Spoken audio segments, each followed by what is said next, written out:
Hey, welcome back to another HVAC Success Secrets Revealed with Thaddeus and Evan. We have good conversations with good people, and any good conversation worth having is worth having drunk. Cheers, my friend. Cheers. Thad's got a new background this week. It's a little bit different. Normally, I'm the one that's traveling all over the place, but he's enjoying some time at the lake with the fam. Yeah, 5 of Diamonds Pilsner. There you go. Not even a professional readout from Blind Man Brewing, but we should probably start that. They do not compensate us. Definitely hanging out at the lake, a little bit of vacation with the family time. I think that's super important to be able to take downtime away from your business. Absolutely. And thank you to Ashley and the kids for giving you for a couple hours, and we can shoot the shit, drink some. You got beer, I got whiskey, and have some good conversations. So, this week, our guest, finally, we were able to get him on, Mario Lopez from Atticman down in Sacramento. He had a little incident while he was vacationing and happened to lose his phone, and I think it fell off a cliff. So that's why we weren't able to get it to work the last time, but we did manage to make it happen this week, and he's so gracious to join us. He's super slammed this entire summer. They're running, I mean, it's an 8-figure business that they're running in Sacramento, so it's not small. 34 vans on the road. They're doing an absolutely amazing job, and his journey of where he's come from to where he's at now, I mean, he's 30 years old, but he's been in the industry for 14 years. So he's been around for a long time, and he's taken his lumps early, and now he's gotten to where he's at. So I'm really excited for the conversation today. As am I, and it's a repeat. I guess we're patiently waiting. So we promised Mario Lopez 2 weeks ago, and now we got Mario Lopez. But today's show would not be possible without our sponsors: CHIIRP, Real-Time 360, Profit Rocket, and On Purpose Media, and in no particular order, Real-Time 360.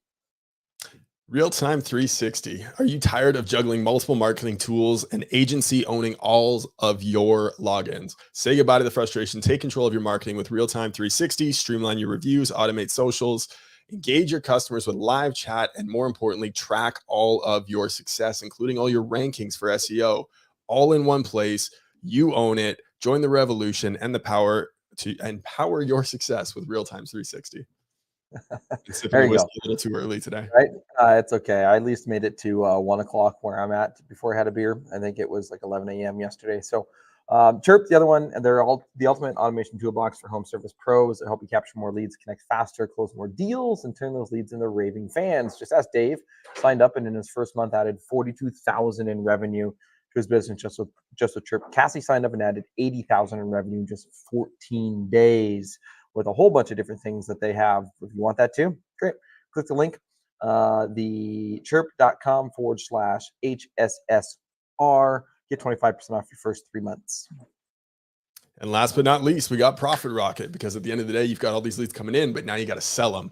If you're an HVAC owner and you're looking to grow your business, not just the top line revenue, but bottom line profits, you got to go check out the Profit Rocket Business Blueprint. It is an incredible all-in-one hub where you can learn everything that Victor has used to grow his business from 0 to 50 million in 4 years. It covers everything from P&Ls, SOPs, call scripts, marketing plans, call processes, and so much more. This product will change the way that you do business. Go check it out at callprofitrocket.com. And of course, we've got coming up the Profit Rocket Growth Summit. It is a month and a half away. In Austin, Texas, September 27th to 29th. There's going to be some unbelievable speakers there. The breakouts are incredible. He just released the full lineup and the full schedule, so you got to go check it out at callprofitrocket.com/events, I believe is what it is. But we got Amanda Triolo headlining the event, along with Marcus Luttrell, Tim Grover, Lance Bachman, Kenny Byrne, Lawrence Castillo, Sean Michael Crane, Joe Crisera, and of course, our guest today will be on stage, Mario Lopez as well. Go check it out at callprofitrocket.com, and yours truly will be there podcasting as well. So we're looking forward to it and gonna have a great time. Giddy up. 5, 4, 3, 2, 1. Welcome to HVAC Success Secrets Revealed, a show where we interview industry leaders and disruptors, revealing the success secrets to create and unleash the ultimate HVAC business. Now your hosts, Thaddeus and Evan. How's it going, gentlemen? Super good. How are you? And fucking tastic.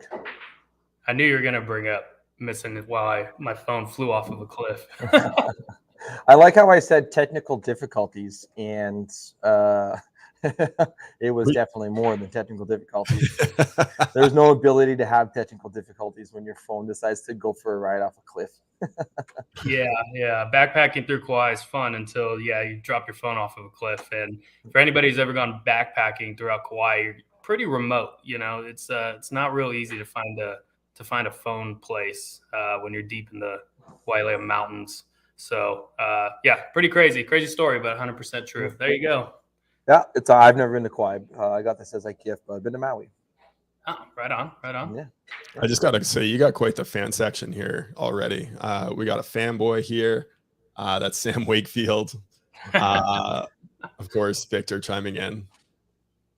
And then Chris, Mario, he's our man. If he can't do it, nobody can. And of course, Mario Lopez is so dreamy. Ah. I think it's the eyes. That must be what it is. Mario, thanks so much for joining us. We've been trying to set this up for a while, and it dates back even to last year. We were trying to get you on the show while we were at Profit Rocket last year in Vegas. It didn't work out. We finally got it scheduled here, and excited to have the conversation with you today, man. Yeah. Excited to finally be here. It's been 2 weeks. 2 weeks. Been looking forward to this. Absolutely. Well, why don't you walk us through your journey to where you're at now? Everything that happened in terms of starting at 16 to opening the business. And oh man, I think my career in HVAC started different than most. I literally age of 16. I'm in high school. Everyone's pushing to go to college. My mom was huge. She's like, you have to go to college, all these things. And I wasn't a bad student by any means, but I knew that college wasn't for me. I wanted to get out in the workforce, to get out in the world and shake hands and see what kind of doors would open. And it all started when I answered a Craigslist ad one day for a position at a residential heating and air company. I didn't even know what HVAC stood for, but they were paying $11 an hour, which was above minimum wage at the time. So I applied, got an interview, got the job, and I still didn't even know what the job was. And they pulled me into a room, and it's a desk with the white pages and a phone.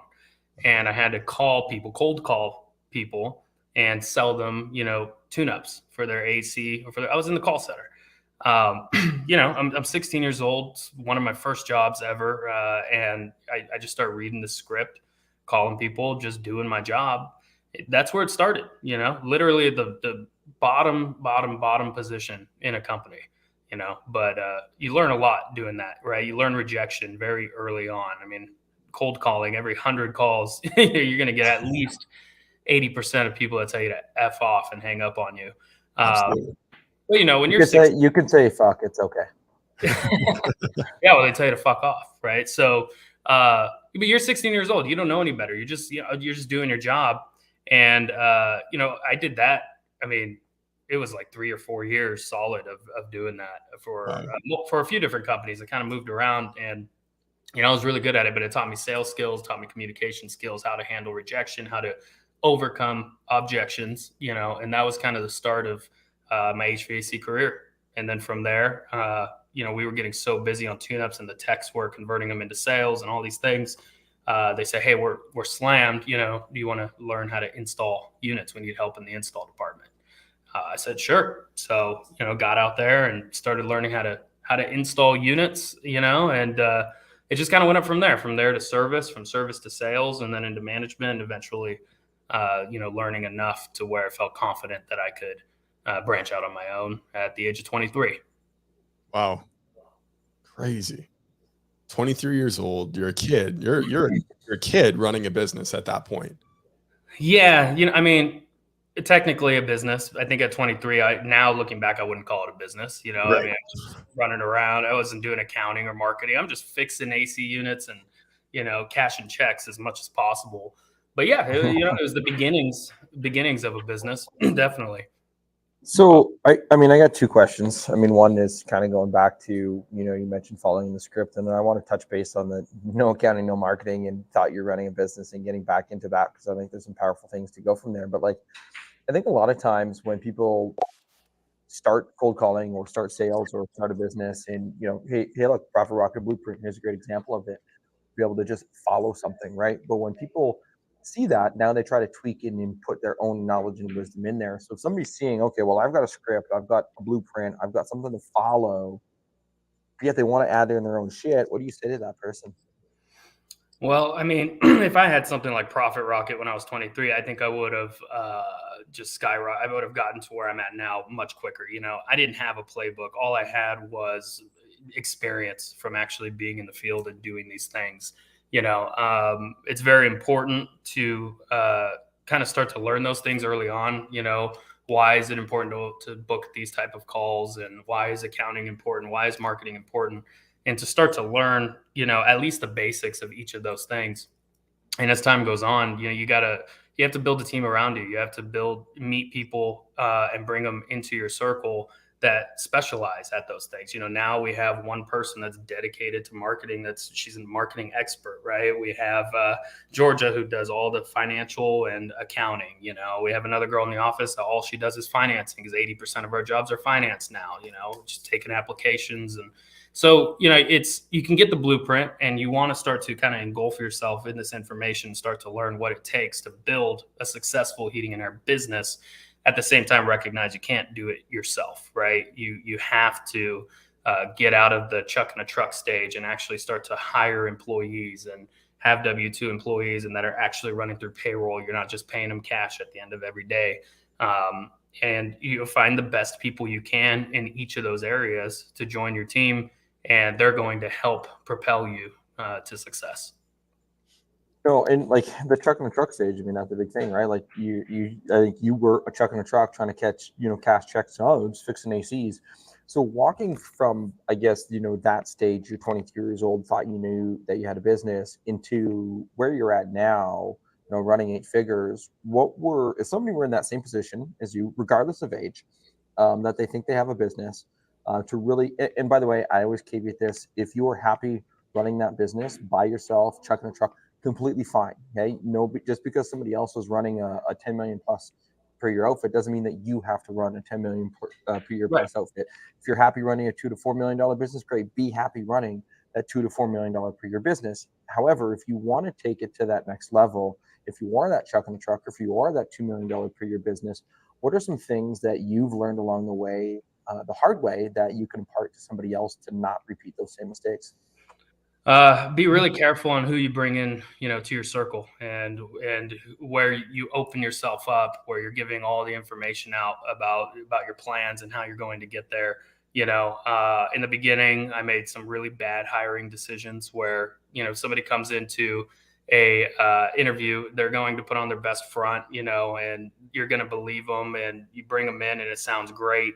And then 30 days goes by, 60 days, 90 days, and things start to change. I mean, early on, I had some really, really bad hires that really set us back, right? You get guys and you trust that they're going to do what's expected of them. You send them out to a job without proper training, without properly establishing what your standards are and how things are supposed to be done. And you kind of just, you hire these people and you feel like, oh my God, I feel great. I'm not alone anymore, right? And you feel like this weight off your shoulders. And you think that your first hire, second hire, third hire, you can just tell them, okay, well, you're an installer, so go install, and that they'll figure it out on their own. Right. Very oftentimes they won't, right? You have to set those standards and make it very clear. This is how we're going to install the systems. We have a step-by-step process on how we approach the house, all the way through at the end, doing the system startup and the walkthrough with the customer.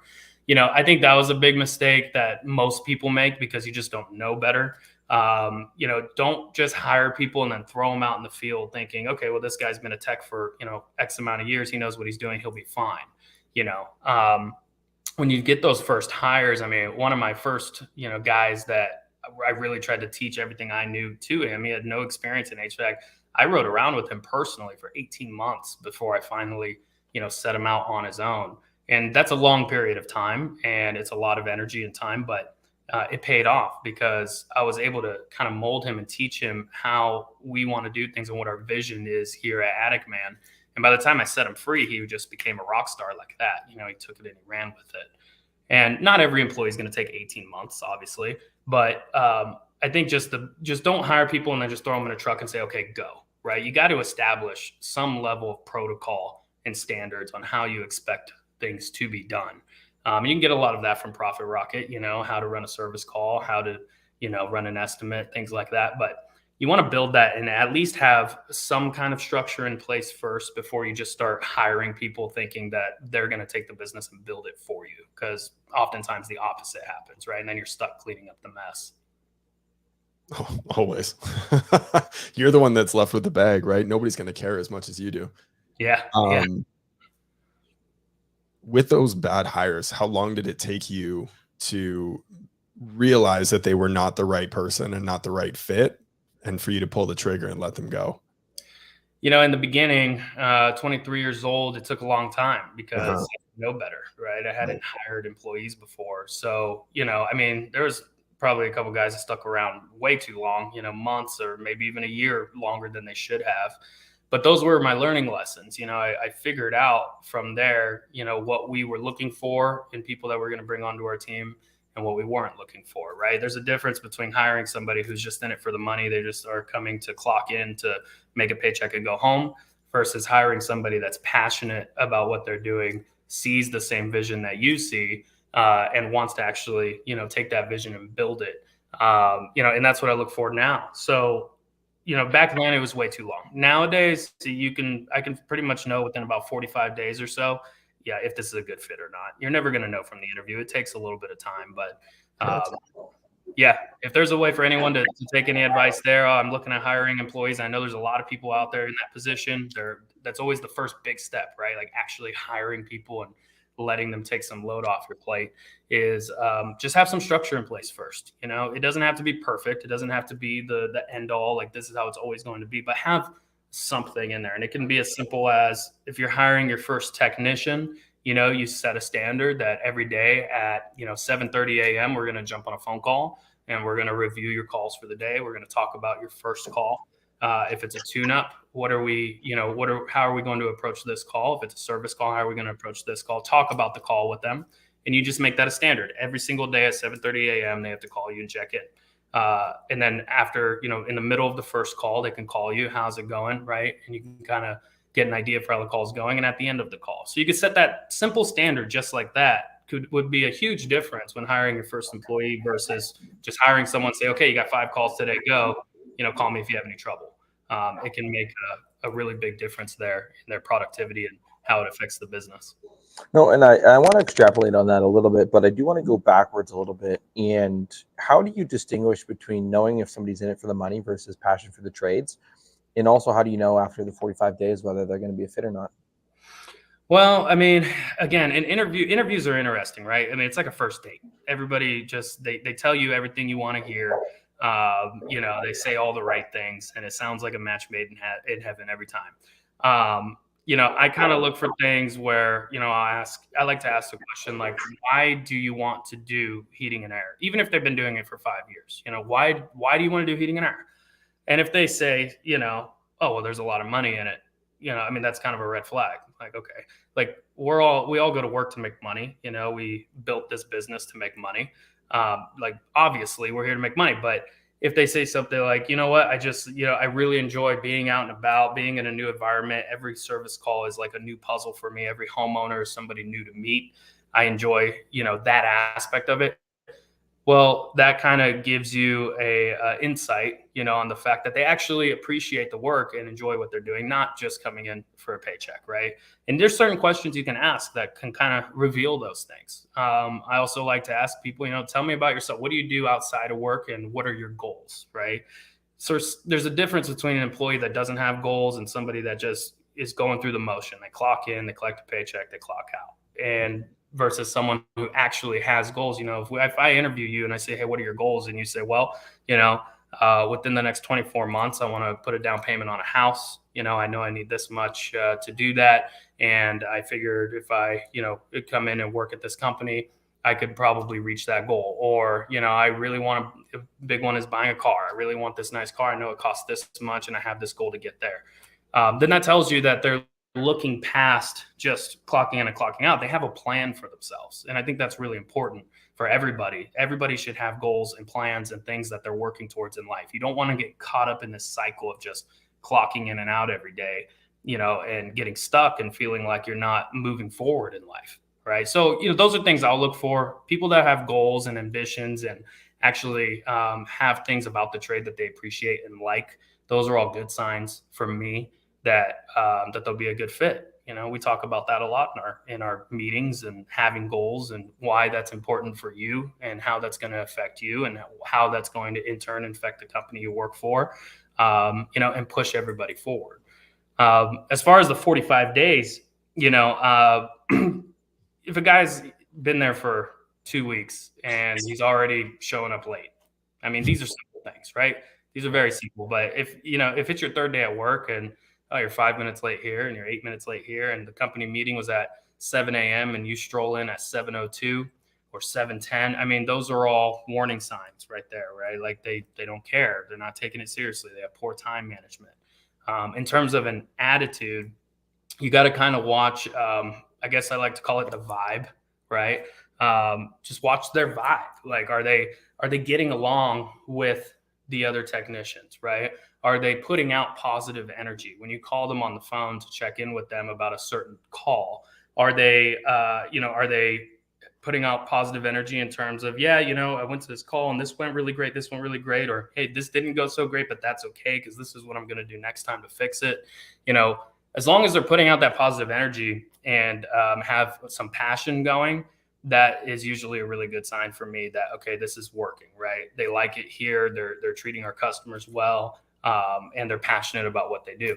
If you call them and it's the opposite, right? If they start complaining a lot, you always see that guy that you hired and 2 weeks goes by and it's great, and then all of a sudden now he's starting to complain about this, and it's hot out, and I had 5 calls yesterday. I really only wanted to run 4, or just the complaining starts. That's where it starts to kind of like go downhill, right? You can bring them in and chat with them and say, hey, it seems like you're kind of unhappy about a few things. Let's talk about them. But if it doesn't change and it keeps going like that, and you're starting to have this drama kind of build throughout the company because this guy is just complaining all the time, that doesn't work, right? That doesn't fit in with our culture. We are a culture of positive people that have goals, not just for the business, but for ourselves personally. And, everybody spends a third of their life working. So we want guys coming here that are, excited to reach those goals, right? Not everybody's excited to go to work. I don't expect you to show up to our office. I can't wait to run my calls today. Woohoo, right? But there's a difference between somebody that shows up passionate because they're working towards their goals and they know that they're 100% achievable versus someone just going through the motions. So keep your eyes open for that. Right. And I think there's an important continuity there too, right? Like you asked a question about your goals in the interview and you talk about those. Well, guess what you can do if you do a 1 week check-in, a 2 week check-in, a 30-day check-in, a 45, 60, 90, whatever you do for your check-ins in your business. I know we do a 1 week, a 2 week, a 30, and a 90 check-in calls in our business, but now you can say, hey, are we matching in throwing that back to them to say, hey, are we on pace to help you with your goals, right? You can have that conversation, have that passion in there. Right.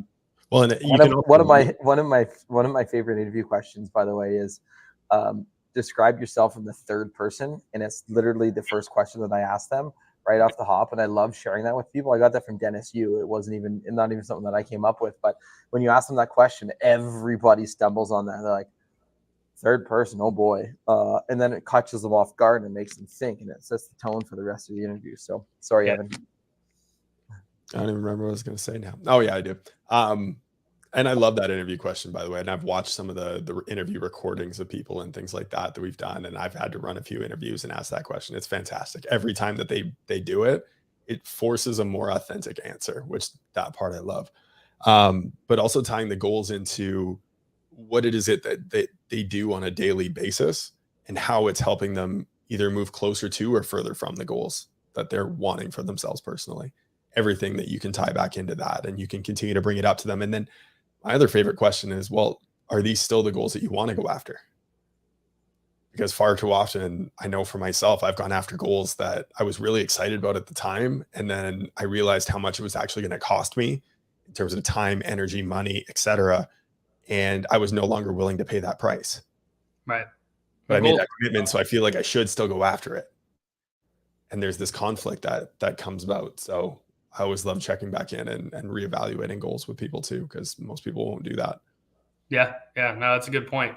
And you have to, you kind of brought up like you have to be in touch with these guys, right? If you get to a certain size and you have managers in each department, and your techs are reporting to the service manager, and you're not actually involved there, knowing what's going on, then you're not going to know, right? And if you don't know what's going on and what's boiling beneath the surface, eventually that's going to pop, and by then it's too late. So I'm not saying you want to spend hours and hours and hours with guys outside of work, right? Because there's a fine balance there between, professionalism and friendship. But you definitely want to be involved. If you're an owner that has multiple managers that run different departments, you still want to be involved. Go to those meetings, right? When everybody's together, call these guys, check in on them yourself, right?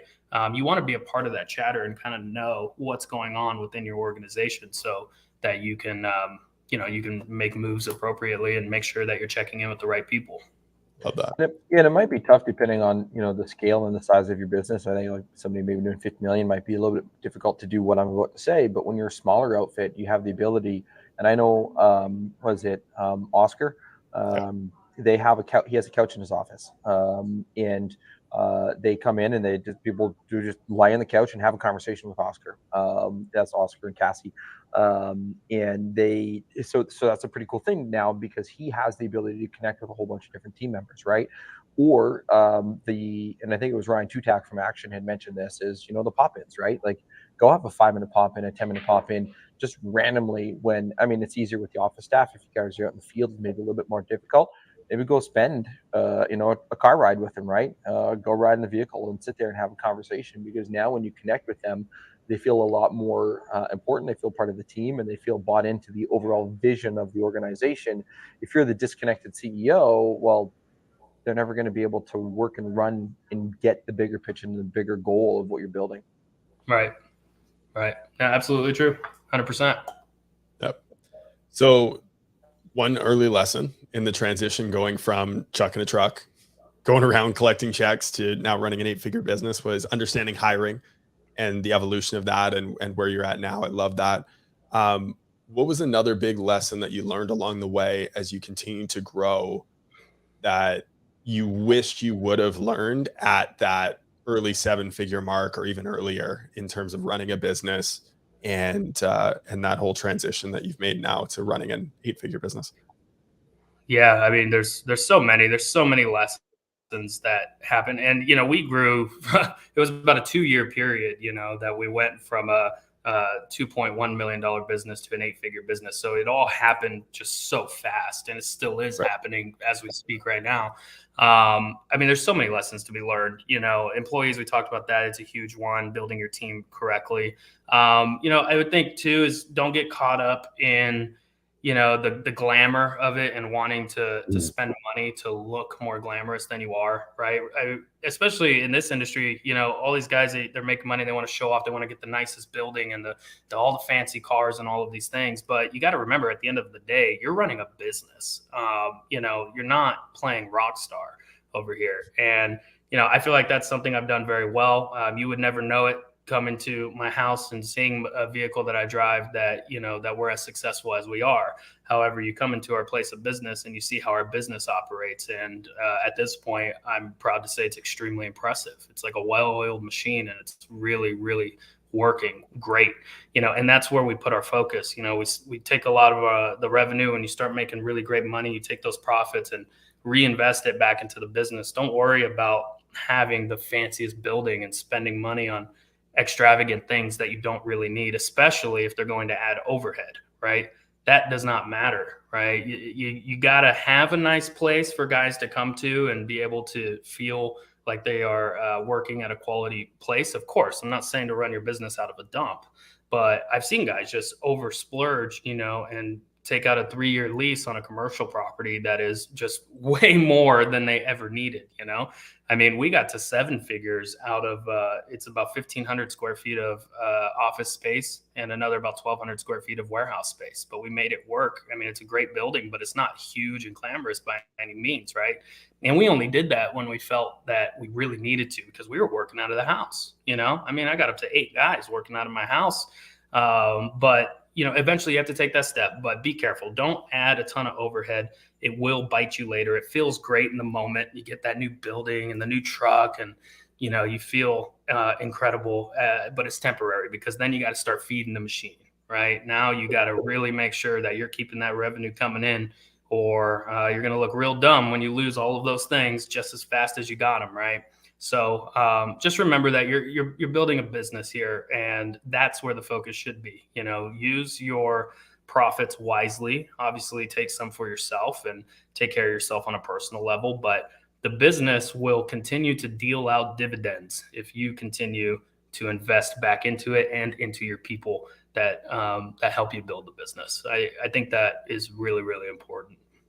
Well, huge. And you look at our guest last week, talking about the 4 pillars of things, right? Stop spending money on stupid shit was, not in those exact words, those me paraphrasing a little bit, but like, that's a big one, right? A lot of times I see that, and it's actually funny. Ski hills are some of the bigger culprits for this. I know I'm kind of going on a left field on this, but some people would build a big chalet first, right? And then they got to go, and then they got to build lifts, and then they got to build the runs, but they're going to run out of money. So at the end of the day, all you do is stay with a very nice chalet, but you have no runs and nobody to go right down it, right? Build the runs first, build the lifts, and then worry about your chalet second after everything else comes in. So great point. Yeah, I think a lot of guys just go 0 to 100. When you start off, even as chucking a truck and you're doing work, you're doing installs, doing this, doing that, you're like, oh man, I made $4,000 today. And you start to feel, they get this kind of facade like, oh, I'm going to be rich. I'm going to make $4,000 a day, every day. And it's going to be great, and it can be, it is like that in the beginning. But as you grow, just be really careful and understand the game of business, that overhead is no joke. It ain't going away. It's there. And as long as it's there, you got to be able to make that. And don't start making a little bit of money and then go buy a fancy Rolex or, some supercar. Like, you'll get all of that later, trust me, but those things lose value the minute you purchase them, right? Don't have interest in that, man. Spend your money on things that are going to put your money to work for you, right? If you're going to buy anything, get real estate, right? Maybe purchase a commercial property that's going to go up in value, that has an extra bay that you could rent out to another small local construction company. I mean, you can get really creative. And if you do that, especially in the beginning, it will just compile. And then next thing you know, it's unstoppable, right? And at that point, then go buy your supercar or whatever you want to do at that point. But you got to get there first, man, and there's a right way to do it and there's a wrong way. So, that's the model, right? The income you earn, you buy assets with. The asset income that you make, now you can go buy your liabilities, the things that cost you money, that aren't going to make you money. That's your toy money, because that money never stops. Right. And that's the fun part of it. I love that. Cash flow is the dream, and that's what you want to get to. Well, an important distinguishing factor here is you're not saying don't buy it, but I think a lot of times people, and this goes back to even my comment before, like, hey, if you're happy running the size of the business that you are, great. Be happy running that size of a business. Right. Don't think that you need to have a bigger business because some influencer guru person on social media told you that you needed to, right? Same thing if like you're watching right now. No, I'm kidding. But really, like, right? You see in, love Victor, obviously, or not Victor, Ishmael loves watches, right? He loves cars, he loves houses, everything, right? And so he has all this fancy shit. Yeah, he has a business, right? He has a 9-figure business, and he exited and got a lot of money for it, right? Up until that point, he didn't have that. And so I think people get lost in this false notion that, hey, well, they're doing it, I might as well do it. Well, no. Get your own house in order first, right? Yep. And then go start doing those things. Just because somebody's posting on social media that they have it doesn't mean that you should go buy it, right? Right. Right. You guys say all the time, what's it like to be a business owner? Like, I want to own my own business. Why? Because I want to be rich. I want to have a private jet, and I want to have this, I want to have that. And all of that is achievable, trust me, but it's a long road to get there. Yes. And you can get fooled by a lot of these guys, even outside of HVAC. It looks really glamorous on Instagram and TikTok, the business guys, getting in the Rolls Royce and doing all of these things. But you have to understand the work it takes to get there. You don't just go from, all right, I'm going to start a business and then just boom, made a little bit of money, buy these things. It's going to backfire really, really quickly. So you just have to be smart with your money when you actually start making a good amount. Right. Well, here's the other thing. The numbers, I don't know if the actual percentages are true anymore, but the percentage of businesses that actually make it over $1 million in revenue is actually quite small. It's like 95% of businesses are under $1 million in revenue. And you think about the average business owner salary, like I just did a quick Google search, so don't hold me to this. $75,000, is what the average business owner earns, and they're probably working more than if you were to go get a JLB somewhere, right? And so it's knowing and understanding your aligning and your values to be able to build the business the right way, to be able to get the freedom if that's what you so choose. Right. What I was going to say is one of my favorite tips from this show was from Tersh Blissett. He talked about how he opened up his books. He had an employee who said, I wanted to go open up my own business. He said, great. That was one of the goals that he shared. And good for that employee, first of all, to open up to your boss and say, I want to go open my own business someday. And then to have a boss that's willing to sit there with you and explain what it's going to take to open up a business. And that's what Tersh did. And guess what? That guy kept working for him instead of opening up his own business, because he realized that it was more work required than what he was expecting to open up a business. So I'm a big believer in that. And let's build allies in the market, whether someone wants to go open up their business or not. They're going to do it regardless. So let's at least show them what it is that's going to be required. And you're probably going to get more out of them in the time that they're with you than you would have otherwise. So stronger together. So all right, random question, because we'd be remiss if we didn't get to the random question. Of course, it is brought to you by onpurposemedia.ca, where we are your local HVAC marketing experts. If you've ever been wondering, hey, is my marketing on point? Is it working for you? Well, hit us up on onpurposemedia.ca/marketing-analysis, where we'll give you a complimentary look through all of your online shit. Random question, Mario. We have 3 questions here pulled up. You don't actually get to know what the question is. You just get to choose 1, 2, or 3. I'll read it off. You answer it. And it has nothing to do with the show. So what question do you want? What question do you want? 1, 2, or 3? Let's go number 1. Number 1. If you weren't in the HVAC business, what would you be doing? I would be a professional musician. So I got these guitars behind me right here. That was almost a layup question. That's too easy. Okay. Is there a moment in your life that you want to relive again and you cannot use music or business? A moment in my life I want to relive again. Honestly, no. I've had a lot of great moments in my life, but it's going to sound cheesy, but it's true. I'm not looking at the past, man. I'm looking at the future. I'm excited for what's to come. I want to keep pushing forward and see what's going to come of all of this. It's going to be exciting. But you're not looking in the rearview mirror, right? That's the big thing. I think a lot of people get stuck in the regrets, or no regrets, as some people get tattooed on their arm. But it's true. Like, look for the future, look for what's coming, and now you can get excited about what you're being able to build. Absolutely, yeah, 100%. Sorry, go ahead. Do I get to hear the third question? It was, what is the most interesting thing in your home? In my home? I got a lot of interesting things in my home. I don't know. That's a tough one. All right. I'm glad I picked number 1. It was the easy one. Yeah. At what point did your wife Georgia join you in the business? Was it right from the beginning, or was it later on? No, so it was later on. So I started. It's funny. The timeline's a big blur at this point because it's just so much has happened in such a short amount of time. But it was around 23 when I finally took the leap. I'm gonna go out on my own. And let's see, I met Georgia in the summer of 2019. So it was right before the pandemic. So, that was a few years later, and I was still just me and a couple guys. We met at a concert, actually, really cool. Not on Tinder or anything like that. You don't hear about that these days. So it was really natural. We were out enjoying the same type of music, started a conversation, and the rest is history. But Georgia's great. She, she at the time was a recruiter, and she had just finished up a job doing accounting for Marriott. She has a degree in finance, and a very, very intelligent woman. And we hit it off right away. We like the same music. Obviously, we're at the same concert. We have a lot of things in common. And it's funny, right around the same time, there's certain things that happen in life that are meant to be, and I truly think randomly running into her that day was meant to be, because she was everything good at all the things when it comes to business that I'm not, right? I was really good at fixing air conditioners, selling air conditioners, installing air conditioners, not good at accounting and finance and marketing and things like that. But she was really growing tired of her job, and kind of just had a conversation and said, well, why don't we just start dating? I think we were maybe 45 days in. And I said, why don't you quit your job and help me build this company? And took a few nights for her to think on it. And then, you know, the pandemic started happening, all that kind of stuff. And then she said, okay, screw it, I'm going to do it. And she did. And she never looked back. And she's a huge part of our success now. You know, going now, I'm the CEO, she's a CFO.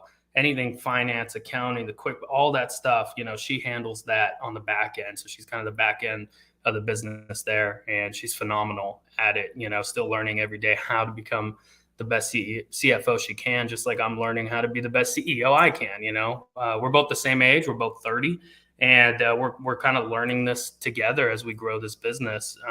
So yeah, at this point, we've been together 4 years. So this summer would be number 4, and it's been wonderful. So and that just goes into, luckily, you know, for me, it was a romantic thing, right, on a personal side, as a meeting her. But if I hadn't met her romantically, you know, I would have met somebody that had those skill sets that I would have brought into the business to help me grow, because it's 100% not possible on your own. There's no way I would have gotten anywhere close to where I'm at now without the people around me. Every single person on our team has a role to play. And I can't stress that enough. You have to find people that are good at the things that you either are not good at or you just don't want to be doing. You know what I'm good at? I'm good at being in the field. I like being in the field. I still spend time in the field. I was in the field today, right? I go to houses myself still. I love it. I'm good at it. I train my guys that way. But I really don't want to sit behind a desk and enter, you know, bookkeeping numbers into QuickBooks all day and pay taxes, right? Like that's the stuff that she handles. So, you know, got really lucky meeting her. It was a blessing.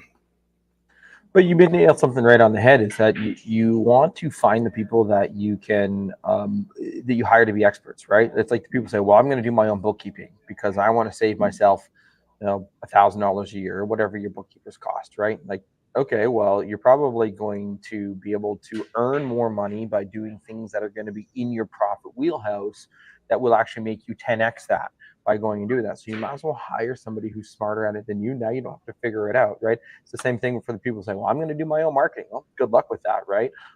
Because you're not an expert in it. Stick within your expertise and go for it. Questions I have around working with your spouse with inside the business now. I mean, look, unique because you guys were 45 days into the relationship and you started, you know, working on building the business. And so I'm sure there's a lot of complexities on figuring both working together in a business and, you know, having a life outside of the business. So somebody that has a spouse that they're either A, looking to bring in the business, or B, already in the business, what would you tell them? What advice would you give them to be able to make sure that you're not overlapping work and home, or vice versa? I think first off, you need to recognize that it has to be something you both want, right? Don't just start working in the business because your spouse is, and he doesn't want to get a job somewhere else, or for some reason like that, right? Georgia was very business oriented from the start. She had always wanted to run her own business, and things have to align. For us, we both pretty much agreed early on that we weren't interested in having kids yet. We're 30 years old now. It might be possible in the future we don't have kids, and as of right now, it's not on our radar, right? So certain things have to align, and it has to be almost just like any normal business partnership. Is like, you're not doing it because you're spouses. That's not why we decided to do it. We decided to do it because we recognized that she wanted to run a business and she had all of these skills I didn't have. I wanted to build this business and I had skills she didn't have. And so we recognized that if we put the two and two together, we make a really great team on a business side. Now, getting into the conversation of, how do you go from being, running a business together to coming home and being, romantic partners, that's very difficult. We've gone through many trial and error in trying to figure that out. A lot of the times we have to catch ourselves now because the business engulfs our life. That's what we talk about. I think if we had kids, it would be different because we would come home and pay attention to the kids and stuff, but we don't. We come home, we have our pets, and we're talking about profit and loss statements, and this technician did this and that and that. So for us, we talk about business a lot. I mean, a lot of our conversations revolve around the business. It's kind of the glue that holds us together, and it works really well because we both are business minded type people and thoroughly enjoy building the business. So don't do it with your wife just because it's your wife and you want her to be a part of it. If you do it like that, it's going to fail. Or don't do it with your husband just because he's your husband and he wants to be a part of it, right? It has to be, you almost have to take the romantic relationship part out of the equation and look at it from a business point of view. Like, is this a good match? Is this going to work? And we have set defined roles on things that I handle and that are my decision at the end of the day, right? And she has things that she handles and are her on those things. I can make suggestions or think, hey, I don't think you should do that, just like she does with me. And at the end of the day, we know who gets that final call, though, on whatever that situation is. We've outlined that very clearly, and so that helps a lot. You gotta have some rules of engagement, right? If you're going to partner with anybody, it doesn't matter if it's your romantic partner or not, right? You got to have rules on who's running what, who's in charge of what, who gets the final say in these situations, etc. No, and that's crystal clear, right? I mean, taking the romantic equation out of it, I think not just anybody that has a significant other in business, just in business in general, I think about taking the emotion out of the decision. Tough thing to do, easier said than done. But if you remove the emotion from the equation, now you can have an actual decision based on facts, right? And that's what you need to be able to focus on. But I think the clear thing is the roles and responsibilities. Look, we've had a few husband and wife duos on the show, and they all say the same thing. You're echoing exactly and I think about Stephanie and David Postel. They were on for Maker Heating, and they talked about literally what you just said as well, right? They have clear rules and responsibilities, and for them, when they come home, they just don't talk about work, right? If somebody starts going it, they have like a safe word. I think maybe it's pineapple. I don't know. I'm making that up. Don't know. Sorry, Stephanie. But that's the thing, right? Is now they know that, okay, when they come home, they don't talk about it, right? In your guys' case, you still come home and you do want to talk about it, because you guys have had that conversation and you're okay doing it, right? Yeah. I mean, even with us, it gets to a point where one of us will finally be like, look, I've had enough. Like my brain's had enough. I got to stop, right? I mean, like when we were, in Kauai a couple of weeks ago, that was, there was a few days there where when my phone broke, we were laughing because, she was kind of in that mindset of like, hey, listen, I'm in one of my favorite places in the world. I want to relax and unplug for a little bit. And me, I can't help myself. I'm always like, go.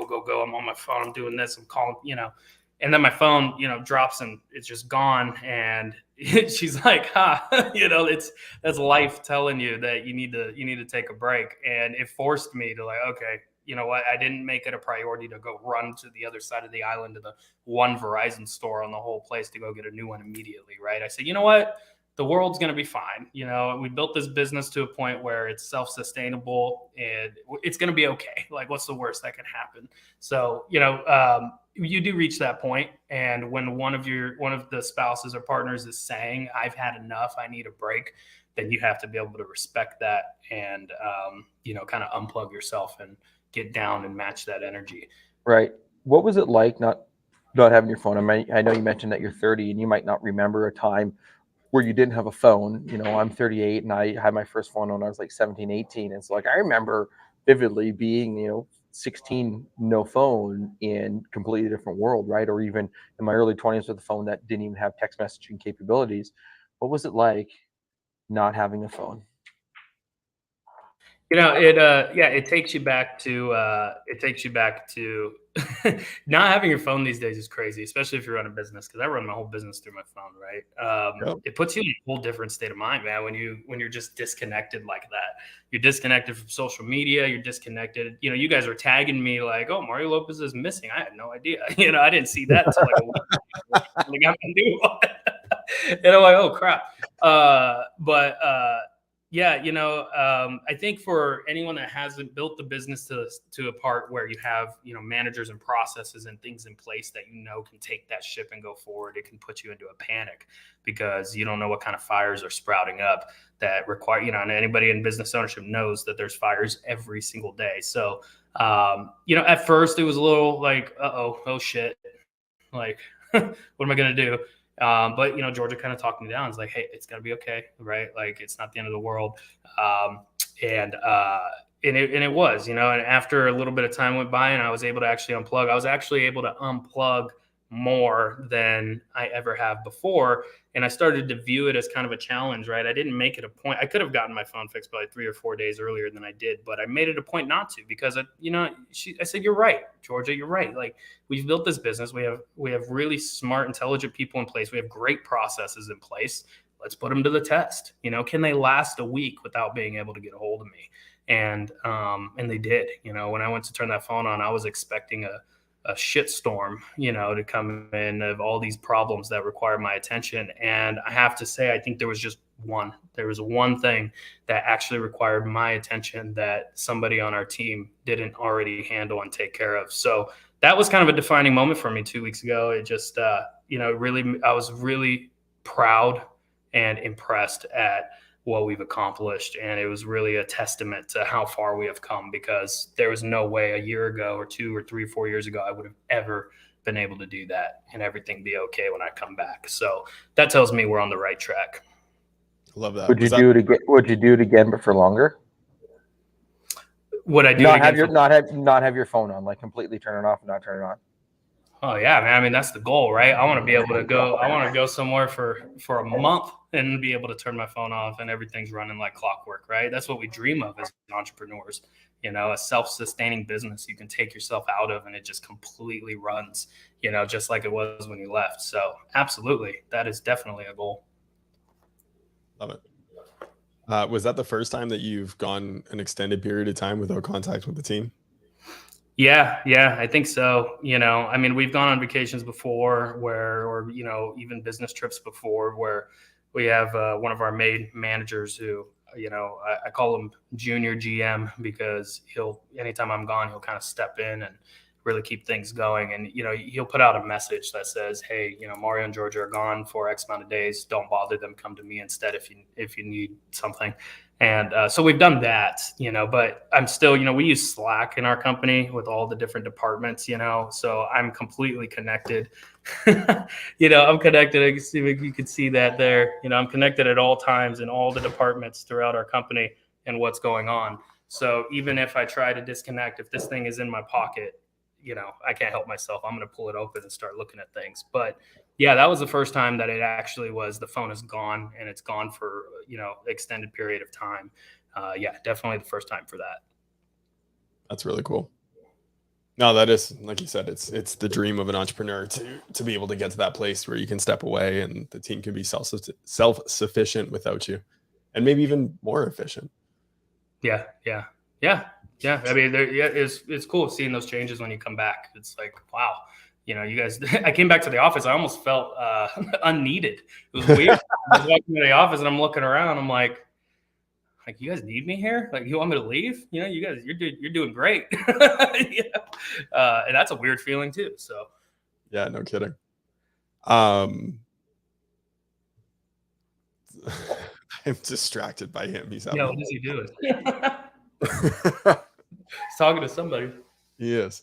No, it's fantastic. I mean, like you said, that is living the dream as an entrepreneur. And I am a big believer in having those pressure tests, whether it's a 2-day period, a 3-day period, where the team is on their own. Let them see how they do on their own and then come back. What worked, what didn't. Now you can do a week. What worked, what didn't. Now you can do 2 weeks. What worked, what didn't, right? And you keep evaluating that to see where they're at, because that's how you develop leaders. Yeah, absolutely. I like that pressure test. I'm not going to call it a vacation anymore. Forever now, pressure test. I love it.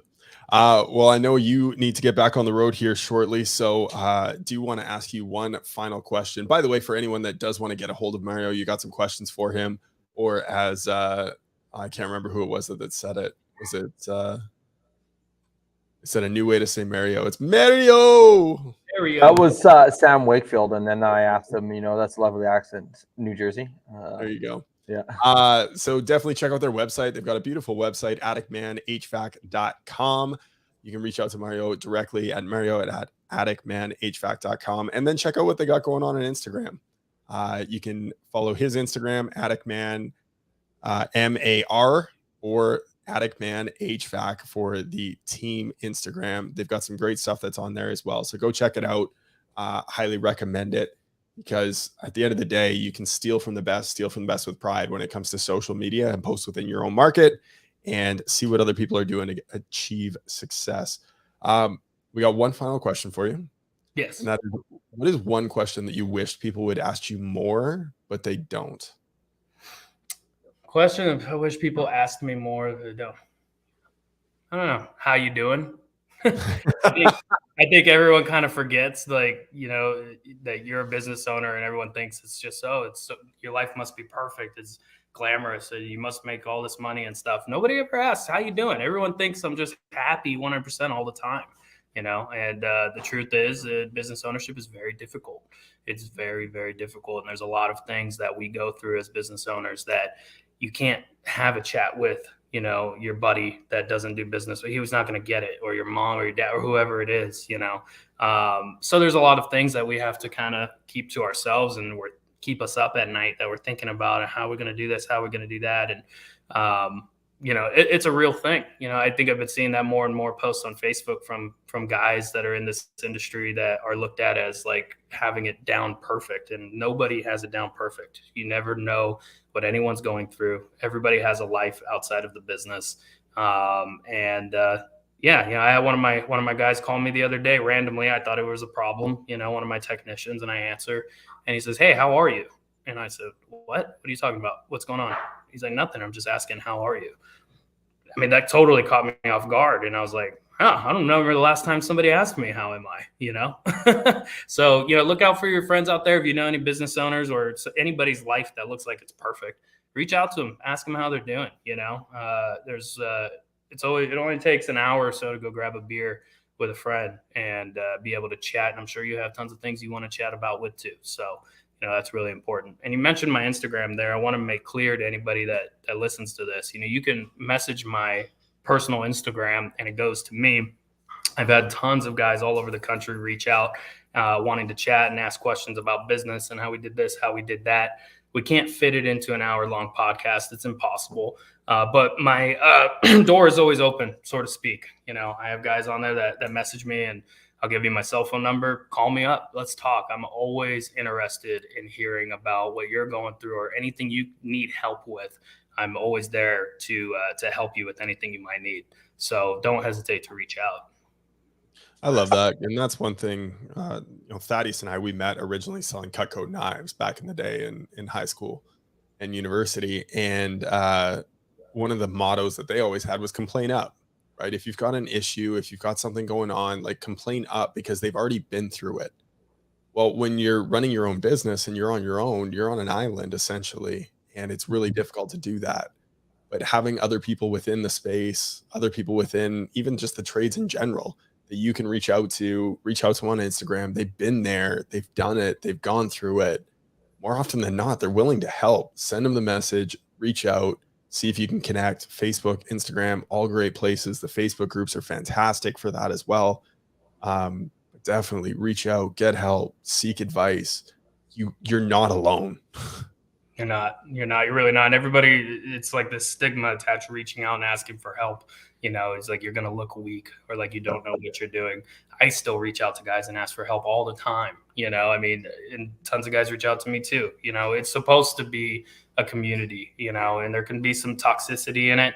But, find the right people to talk to. Find guys like myself that have gone through it, from literally a call center to owning an 8-figure HVAC business, man. There ain't a thing at this point I probably haven't been through it some form, So, talk with those guys and really get to know them and understand what they've been through, what they're going through. Ask questions. There's no shame in it. And, you don't have to do it publicly. You can go onto Instagram and send a direct message and get on a phone call. It happens all the time. I do it all the time with guys. So, definitely reach out. Love that. So how are you doing, Mario? I was going to ask you, so how you doing? Doing good. On a Wednesday afternoon, about to go meet some friends. Yeah. It's great. It's summertime. I'm always happy during the summer. It's busy.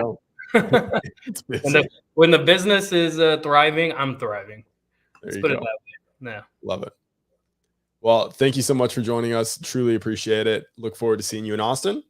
We're going to see you there. You're going to be on stage. If you, again, call profitrock.com, go check out the event. It's going to be ridiculous. It's going to be a wild party because Victor knows how to throw parties. He's been doing it since he was like 14. His parties are legendary. It's going to be a good time just for that alone. But then on the business side, you're going to learn so much from guys like Mario who are going to be up on stage, dropping knowledge. the networking that can happen at those events is by far my favorite. The conversations that happen outside of it, where you can really get personal with someone and dive into what it is that's really your struggles in your business, it's invaluable. So highly recommend it for everyone that hasn't registered for the event yet. Thank you so much for joining. Truly appreciate it. And can't wait to see you in Austin. Awesome. We'll see you guys there. Thank you. Cheers. Cheers.